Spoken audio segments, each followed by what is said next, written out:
God. But I am grateful that you look at this and you say, this glorifies God. So when I give of my resources, I see this as a good place. This is good soil for me to give. And for that, we don't look at that lightly at all. So I know some of you, you're like, I don't trust technology. So you need a piece of paper. So you've got your handwritten checks, or you want to give cash, you can do that as well. Just lift up your hands and they will help you with that, all right?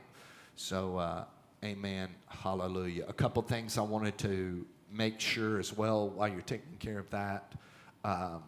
Next Sunday, say next Sunday, Jimmy and Tina will be here from Ohio. We'll see if any other Ohioans end up with them. I have never seen Jimmy and Tina without at least 20. So we'll just see how that plays out next week. But they're going to be here with us, and that's going to be super special. So make sure you're here for that, not just because of Jimmy and Tina, where it's going to be another situation that's going to be special for us. So now that we've taken care of all of that, I'm not going to make you stand up here while I do this. I'll have you stand up here in just a second. But around what, October of 2020? Is that right? That God sent the England family to our world. I will never forget, CJ started calling me, and just he was looking for something more than what he had known. He had been in ministry basically his whole life, and they had traveled to a lot of churches, been a part of a lot of churches, done a lot of, I would say, churchianity. They had that down to an art. And he started to reach out to me. And when he did, I was more familiar with his brother because basically our paths didn't cross. We ended up, wherever I was, whatever I was connected with, the moment I would leave, he would come. He was always a day late. And he would just show up right as I was going into a different thing, different season, different connection, whatever. And so that had happened. So I knew that he had been in some similar circles, but I didn't know anything about it. I remember when he started calling and he said, hey, I'm interested. I think we may uproot our family to come because I crave this so much. And I feel like this is where God's sending us. I remember inside of me said, I will not go and find his music. I had never heard him lead worship. And the moment he contacted me, I made up my mind, I will not go and listen, because nothing about him coming into family needs to have anything to do with what can he do for us when he gets here. And I just had made it like, this is what I'm doing. I'm going to put my feet in the sand, and we are going to, if God sends this family to us, then we're going to love them because they're family. For who they are and not what they could do. Now, they're not good at coming and doing nothing. Right? So they have since come and given. They've given of their hearts. They're given of their life. They've blessed us with their children and put them in our world. Some of the coolest kids that you'll ever meet, especially Gavin. I'm just saying that because he's over there. I didn't want him to feel left out. But they have just been such a blessing, you know, and yes, the worship. Yes, thank God for it. Thank you for every time you stand up here and you pour out your heart and you add to what we're doing. But I've told you, we talked about this, There's very few conversations I've had with you about what can we do together to make for a better church service. And you've added so much more than that. And Megan, your value and what you bring to the table has been something that we do not take lightly. You have rallied around the people that are the dearest to me in their lowest times, and we ain't there no more. And if your yes in October of 2020 was for that alone, thank God. So I say all of this because as the Lord sent them, now the Lord is sending them. And here in just, my goodness, a handful of days, they are going to be moving to Mobile to be there where we are connected, where we call home. And so this is extremely hard because of how much we love you. This family values you guys so much. I would imagine if you guys were able to stand here with this microphone, you would have the same thing in your heart where you would want to say to them, thank you. Thank you for your yes. Thank you for when you didn't even think you were making a difference. That you didn't even know you were impacting us, but you just had a yes in your heart. Thank you for leading by example. When nobody, they may only know your testimony when you didn't even know us and you got in a U-Haul and you never even visited. Loaded up your kids. Thank you. Thank you because all of us have been impacted. All of us have been made different. All of our lives are different because of your yes. And I would imagine you guys would like to say the same thing. Would you guys say thank you to the England family?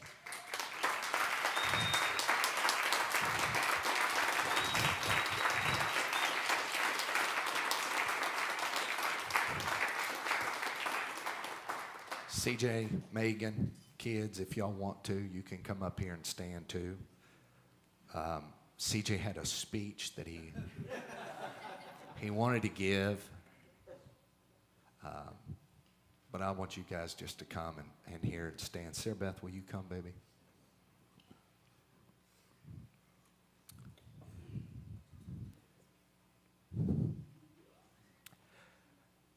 Special.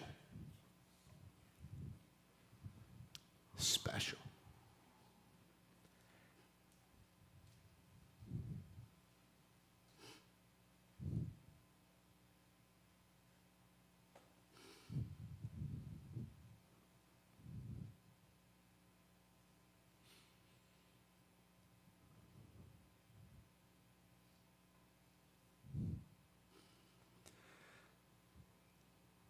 They are not a treasure we had. They are a treasure we have. They are a treasure we have. If location changes their value, then everything I just said is not true. I think I want to say that one more time. If location changes their value, then everything I just said is not true. Yeah?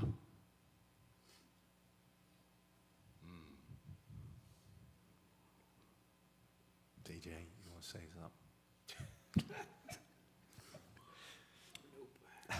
something? Megan, we're going to need you to carry this moment. You want to say anything? I would say that since 2020, in October when we came down, it was the most life-changing I had ever experienced. You know, there's so many things that I needed healed from that the Lord healed me from here. And I never knew Why? Because he's God and he can heal you anywhere. But he chose to wait until I got in family and had a father and a mother to effectively walk me through some things. And a lot of times, in those times of needing healing and things like that, it wasn't this big prayer service and fasting. I don't think I haven't fasted since I've been here. But seriously, just being vulnerable and opening up to them and honor. If I have to say anything to everybody in this room, it is that you stay seated and you stay in honor no matter what. Whether you agree or whether you disagree. Whether you like it or whether you don't. I tell you, get over it. And I can stand here and tell you that because I've had to get over it. And it's in those moments that we don't like the most that change comes. It's like God doesn't give you the things that make you comfortable and that you like to change you. But it's doing the things that you don't like and that make you uncomfortable that give you the most change. He didn't like hanging on a cross. Nobody in their right mind likes being beat with whips. He made hard choices. And I've been watching The Chosen lately, and he said one thing on there. They said one thing on there. Jesus looked and he said, a guy come to him, I think it was Judas, the one that betrayed him, come to him and asked him, could he follow him? And Jesus said, a lot of people expect a lot from me. And he said, well, I may expect more. And it's not that when you come into family that it's a free-for-all. But it's that the level of honor that you've experienced in religion and in the world, it goes up. Because it's not a set of rules, it's respect and it's dignity. And it's God holds you here when the world will hold you here. And I just want to say I love everybody. I have had the most fun of my life taking these kids on youth trips. We have experienced great times in the glory of the Lord, and then we've experienced getting into an Airbnb and there being a big, huge rat underneath the couch. We've had so many times and experiences, and even in this room, just being here on this rug, in this room, with all the people that we love. And I had no idea this would ever happen. But I'm so glad I didn't have any idea this would ever happen because I was able to live here like I was going to be here forever. And so I just say, stay, sons and daughters, stay seated. And we'll be back. That's exactly right. We're holding you to that. So we're going to next week, and I just love it. Jimmy and Tino will be here with us. We're going to pray over you all, and we're going to send you. But I want you guys to have the next 7 days to just consider.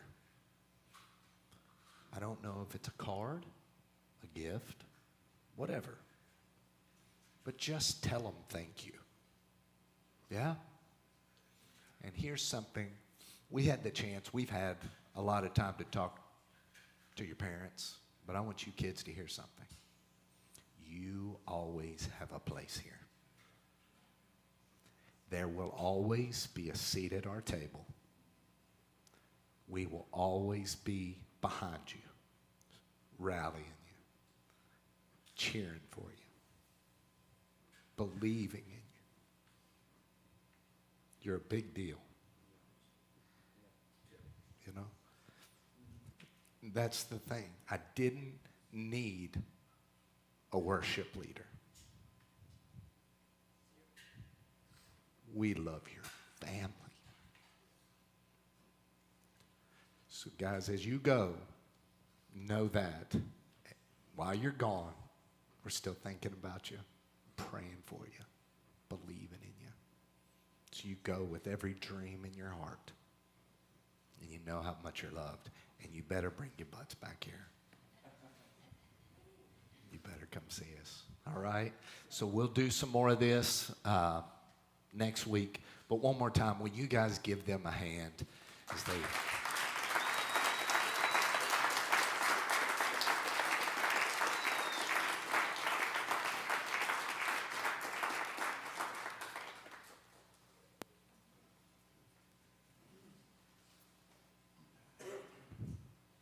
You know what you call that? Healthy. This is an Antioch.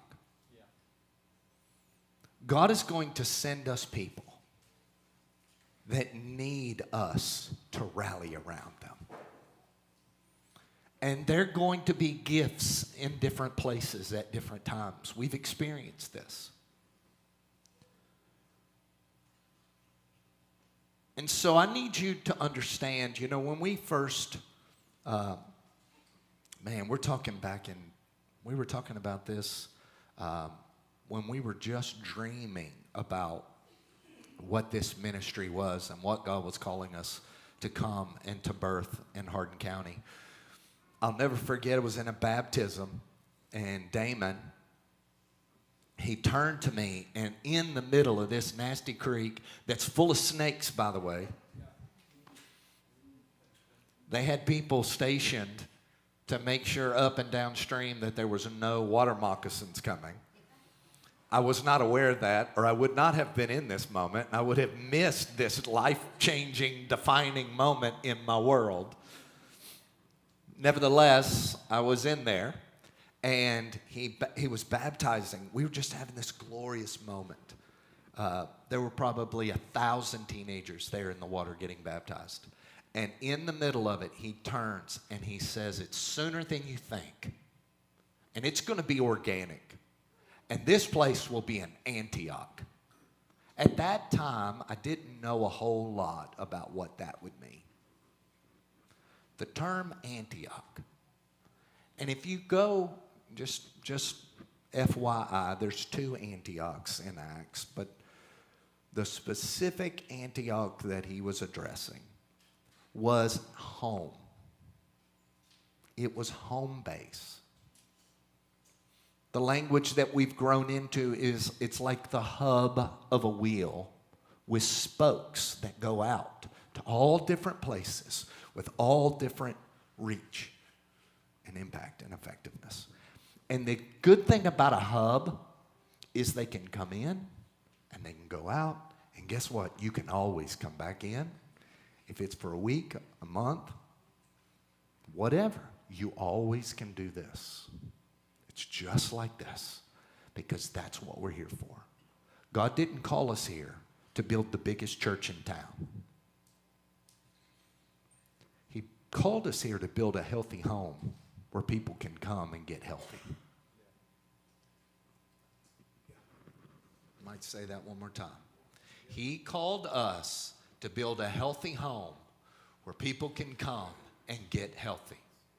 Not everyone that then gets healthy is supposed to go, but every single one of us are to commit ourselves to be a part of that home and the establishment of that culture so that we can celebrate people. I believe that there are pastors pastoring churches right now that are saying, I need to pull away and I need to get into a place where I can be restored.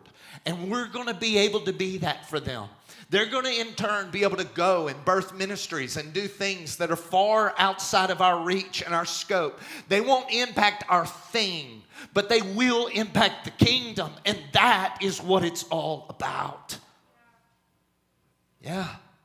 So this is an opportunity as we watch this family just go into everything God's got for them and what this next chapter looks like. And just like they came in faith, they're going in faith.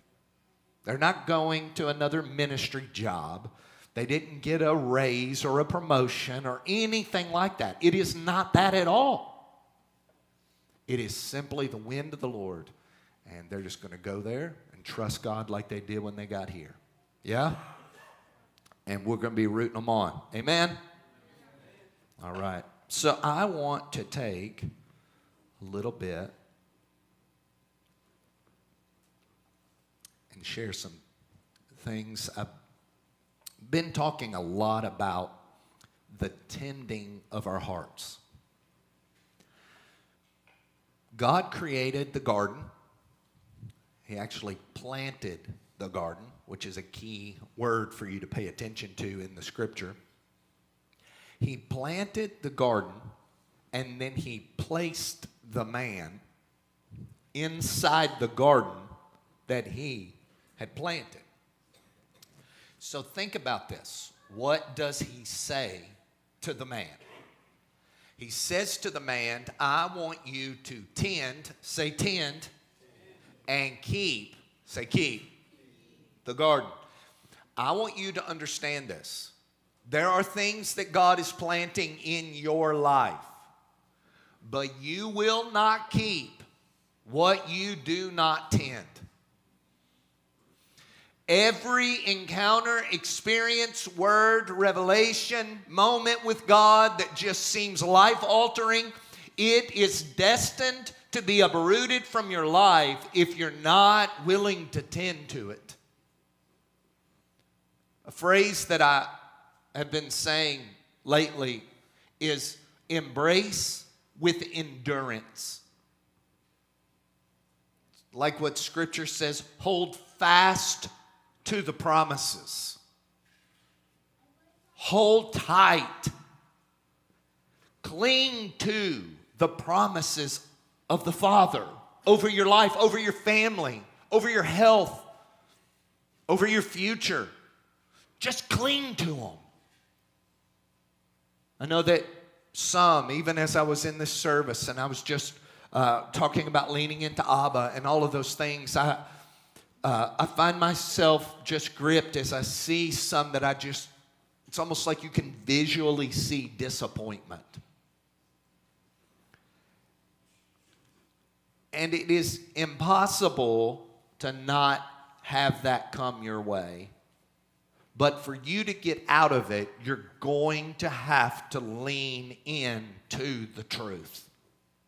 The lies will often be loud, and there's seasons of your life where the lies are louder than others. But it's in the midst of that you have to contend for the truth. Why? Because he said the truth is what makes you free. And so let's just lean in for just a minute. I want to share a little bit about the garden. Actually going to talk about this, the garden that is within you. So if you would, just go with me quickly. We're going to go to Jeremiah.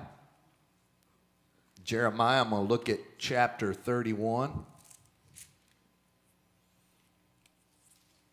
verse 12.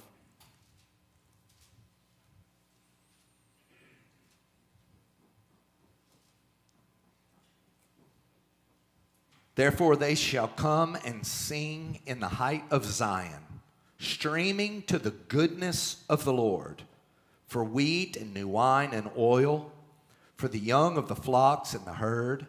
Look at this. Their souls shall be like a well-watered garden. I want you right now, as you think about this, God's original intent for man was him, them, in a garden.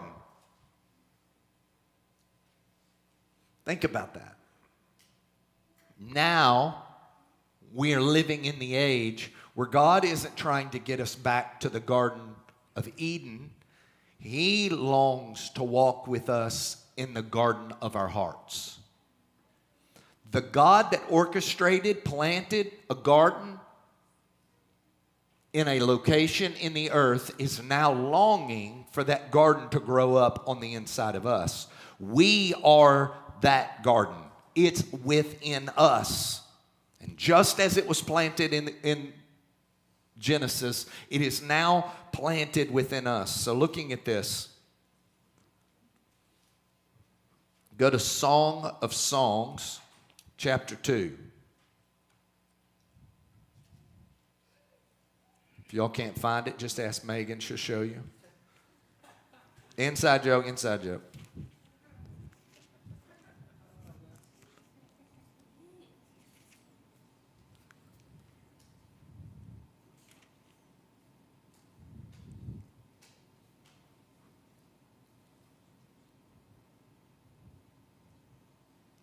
Verse 14.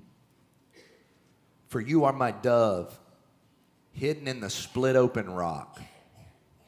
It was I who took you and hid you up high in the secret stairway of the sky.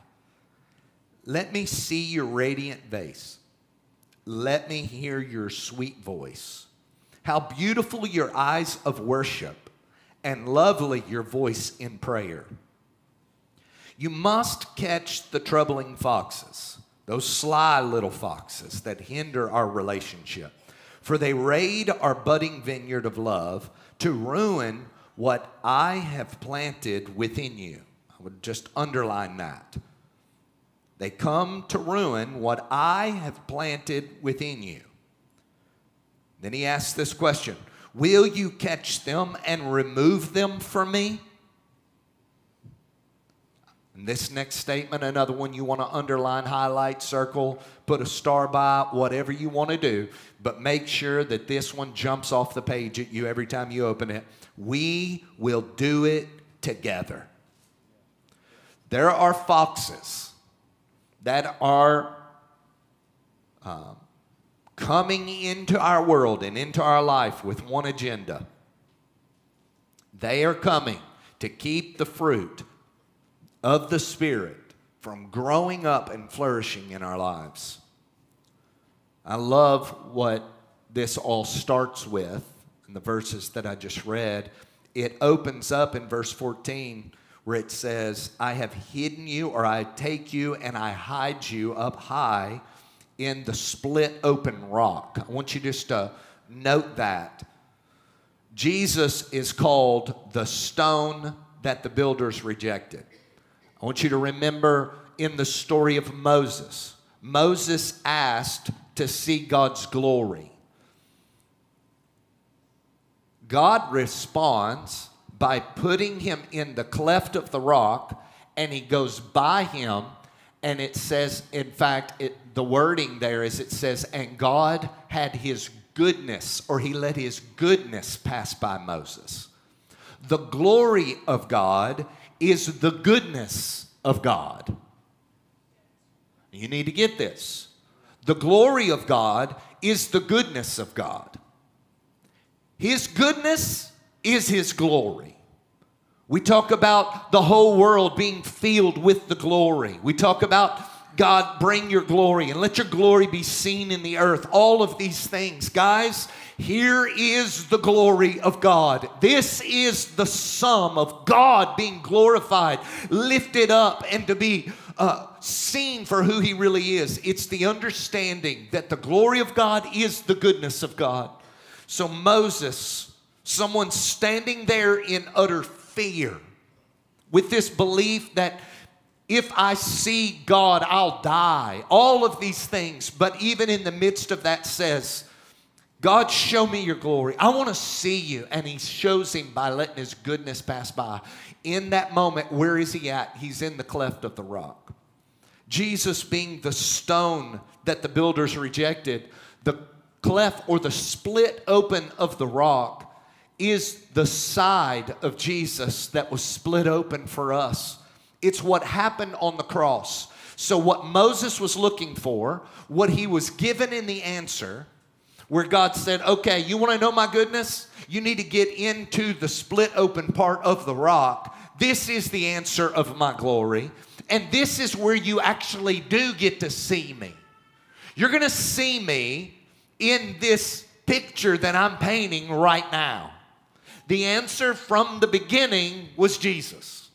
Do you understand? Jesus was not God's second plan or plan B.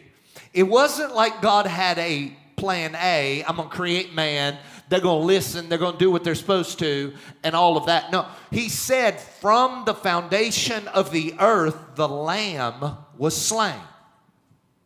It was plan A.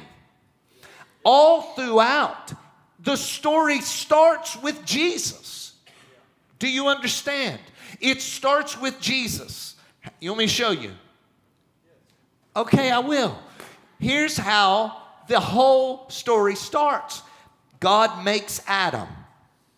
He forms him. He breathes his life into him. He makes him in his image and his likeness. And inside of Adam, God created every man in him. So, to have reproduction, what does he do? He reaches in, he splits open what? There's a rib. So how does he get to it? He splits the side, right? Opens up the side. And from the side, he pulls out a rib and he creates the woman. Now I want you to see this. That is the picture of us, who's called the bride of Christ, being created in the earth. How does the bride come alive? Through the piercing of Jesus as he's hanging on the cross. They pierce him with the spear, and that was the declaration. Out of it flowed blood and water, and as it was gushing out of him, it was immediately the finalizing of what he came to do to redeem us, to restore us, and to bring us back into original intent.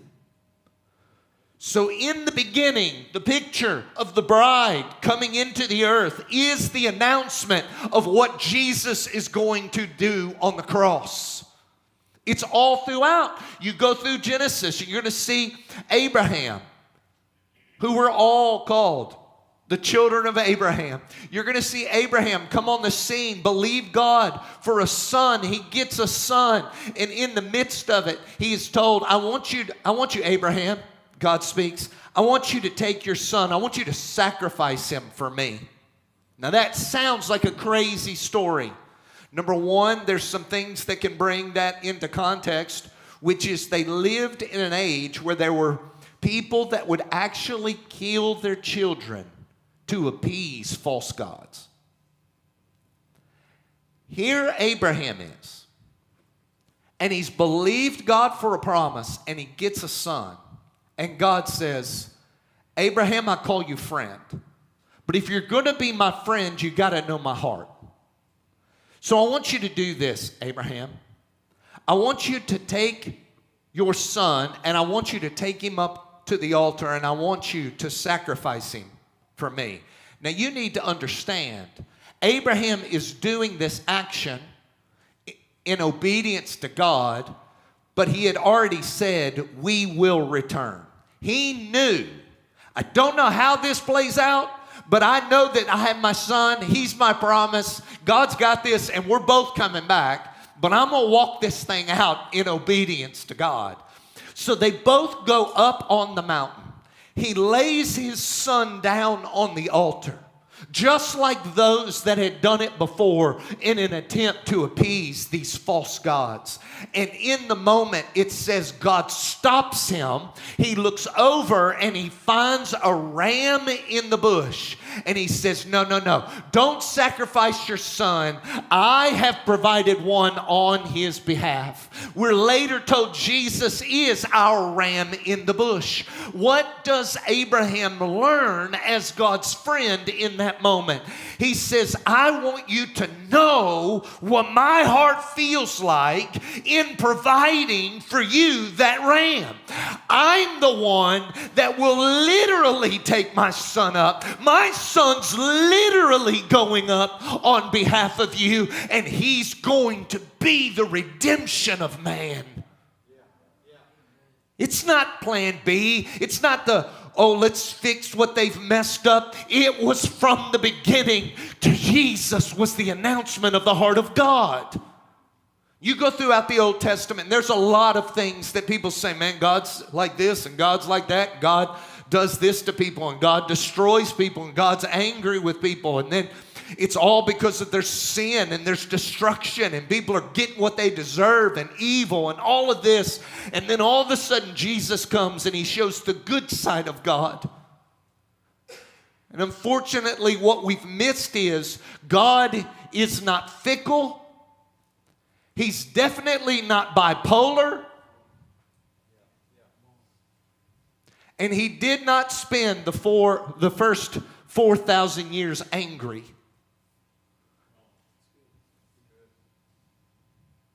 What was wrong was we had all of these moments throughout creation to seek God. And we hung on to, see, he wants him to kill his son. And we missed that he is announcing, I want you to see what I'm going to do. So what ends up happening in this story, in the Song of Songs, which, by the way, just the Song of Songs on its own has been misunderstood as being like a husband-wife thing. Now, it can be, but the story is his song over us. It is us going back and forth in a conversation with the Father. And here is the announcement that's made. It said, how beautiful your eyes of worship, how lovely your voice in prayer. I want you to see that first. Worship and prayer, number one, are synonymous. You cannot separate them. If you do, then your worship is not worship. If it is not your heart to the Lord, then it isn't worship. My concern is that a lot of what we call worship today is actually people entertainment. When you see the things, when our team, where they linger and they're just declaring holy, holy, holy over him, it's because it's our prayer. It's us to him. These moments of pause when there isn't words for you to read on a screen, because we would rather have, could you please get to a song I can read on the screen so that I know what to say? You know, the words on a screen written by someone else are great, but that was their moment, their heart poured out to God. And here's what you need to know. You may not know how to put together a melody, a chorus. You may not know how to build up and do all of those things. Your song may never be one that's sung by thousands or even wanting to be heard by anybody else. But it matters to him. Not only does it matter to him, it opens you up for the freedom you're desiring. See, don't miss that he says, how beautiful your eyes of worship and lovely your voice in prayer. What's the next thing that happens? We're going to catch the troubling foxes. In those times of worship, it is inevitable that the illegitimate areas of our heart, our mind, are exposed. They don't cohabitate. You don't get into these moments where you're staring into the eyes of the Father and you're singing into him and he just touches your heart, and somehow being bitter to someone else is cool.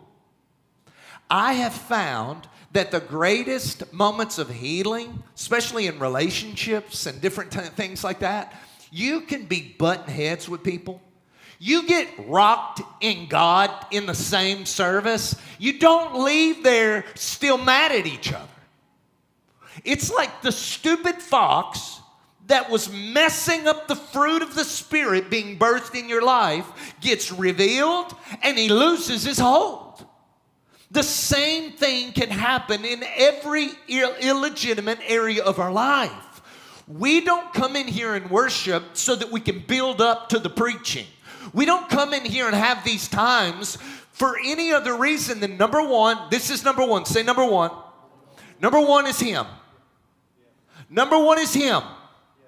Number one is not that we're entertained. Number one is not that it goes the length of time you prefer. It's the type of songs you prefer, or it's how you grew up, or you like this, or you like. We're not putting out like a survey to find out how many people like this kind of worship and want it this long and they want it like this. That is not what we're doing. We come into this room and we say, God, we're going to just offer up. We want this to move your heart. We want to touch your throne, God. So we want to do like what you say is around your throne. They are day and night declaring, holy, holy, holy is the Lord God Almighty, who was, who is, and who is to come. Captivated by who he is. And it's like the more we say it, the more we see it. And then the more we see it, the more we say it. It's okay if that's not something you're used to. But whatever you do, don't be okay with not learning to live there. Because you're going to live that way for eternity. You say, man, that sounds hard. It's not hard when you see. You get into these moments, and it's in prayer, and it's in worship, that all of a sudden the illegitimate things, it's like what he said there. Hey, son, daughter, I love these moments. Let's deal with these troubling foxes. I need you to hear that language. Don't run from the moments alone with God because you already know what he's going to put his finger on.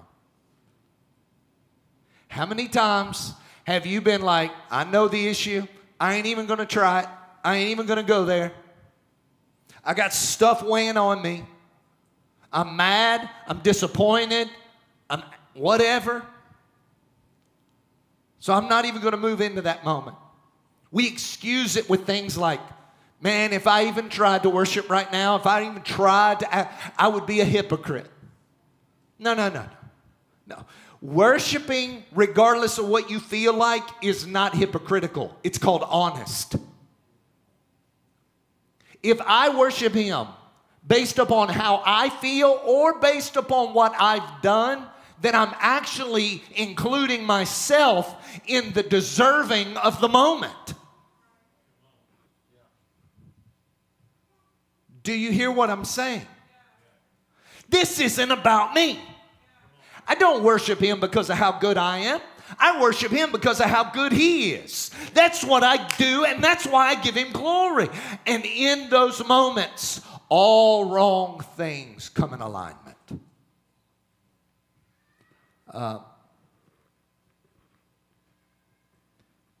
There are frequencies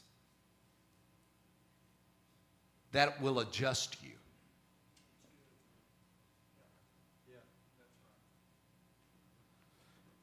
I have been in corporate times of worship and prayer